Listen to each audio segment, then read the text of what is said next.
প্রিয় দর্শক, আবার একটা খুবই গুরুত্বপূর্ণ ইরান ও আমেরিকার মধ্যে যুদ্ধের আপডেট নিয়ে চলে এলাম আপনাদের কাছে এই গ্লোবাল নলেজ বাংলা ইউটিউব চ্যানেলে।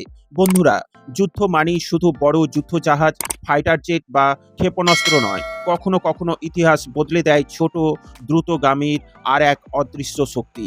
আজ আমরা কথা বলবো ইরানের সেই ভয়ঙ্কর কৌশল নিয়ে, যার নাম মস্কুইটোস ফ্লিট বা মশার নৌবহর। নাম শুনে ছোট মনে হলেও এই নৌবহর পুরো বিশ্বের তেলের বাজার কাঁপিয়ে দিতে পারে।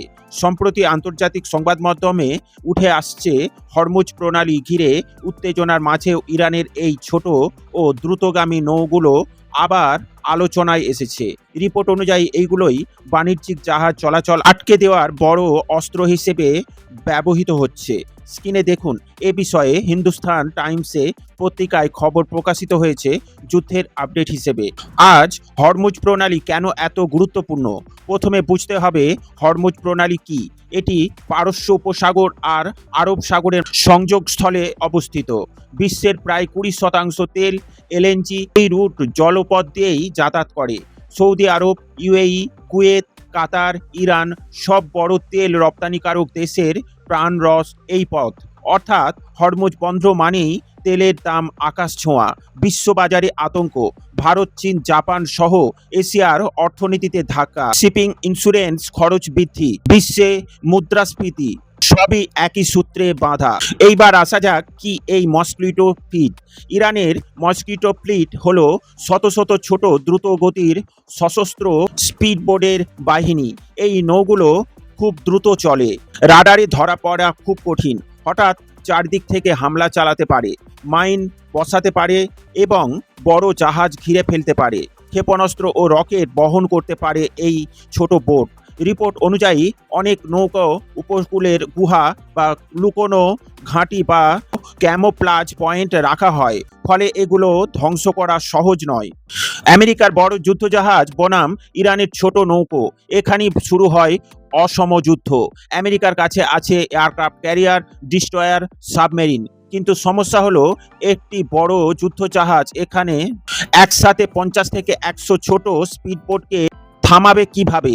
কারণ এই নৌগুলো সোয়ার্ম ট্যাকটিক ব্যবহার করে, মানে শত শত ছোট নৌকা একসাথে চারিদিকে হামলা করে একটি জাহাজকে ঘিরে। রকেট হামলা, ড্রোন নজরদারি এবং আত্মঘাতী বোট, নো মাইন্ড, জিপিএস জামার, এভাবে বড় জাহাজকেও বিপদে ফেলা যায়। তা প্রমাণ করলো আজ ইরান। ইরান কেন এই কৌশল নিয়েছে? কারণ ইরান জানে তাদের নৌবাহিনী আমেরিকার মতো শক্তিশালী নয়, তাই তারা অসম যুদ্ধনীতি বেছে নিয়েছে। কম খরচ, বেশি ক্ষতি। একটি স্পিডবোটের দাম যেখানে $1,00,000, সেখানে আমেরিকার ডিস্ট্রয়ার কয়েক বিলিয়ন ডলারের তৈরি। অর্থাৎ 100টি ছোট নৌকা হারালেও ইরানের ক্ষতি কম, কিন্তু এটি বড় জাহাজ ক্ষতিগ্রস্ত হলে আমেরিকার ক্ষতি বিশাল। হরমুজ প্রণালী বিশ্বের তেলের বাজারে ব্যাপক প্রভাব ফেলেছে। যখনই হরমুজ উত্তেজনা বাড়ে, তেলের দাম লাফিয়ে বাড়ে। কারণ ব্যবসায়ীরা জানে যদি মাত্র 7 দিনও পথ বন্ধ থাকে, ইউরোপের জ্বালানি সংকট হয়, এশিয়ায় তেল ঘাটতি হয়, শেয়ার বাজারের পতন ঘটে, পরিবহন খরচ বৃদ্ধি পায়।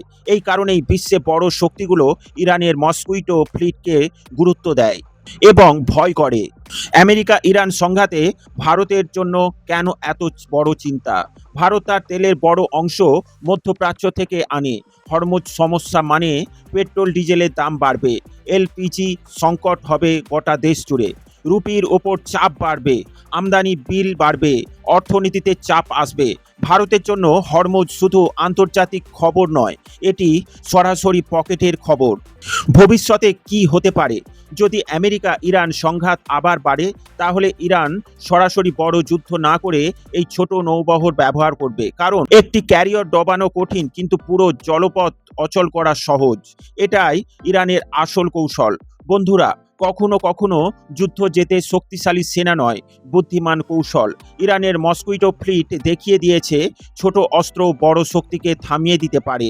আর হরমুজ প্রণালীতে যদি আগুন লাগে, তার ধোঁয়া পৌঁছে যাবে Delhi, Kolkata, London, new York সবখানে। প্রিয় দর্শক, ইরানের মস্কুইটো ফ্লিট কতটা কার্যকর আপনার মতে তা কমেন্টে অবশ্যই জানাবেন। ভিডিও ভালো লাগলে লাইক ও শেয়ার করবেন। ডিফেন্স, ফরেন পলিসি ও জিও পলিটিক্স রিলেটেড খবর পেতে এই গ্লোবাল নলেজ বাংলা চ্যানেলটিকে সাবস্ক্রাইব করে আমাদের সাথে জুড়ে থাকুন। সকলকে জানাই আন্তরিক ধন্যবাদ।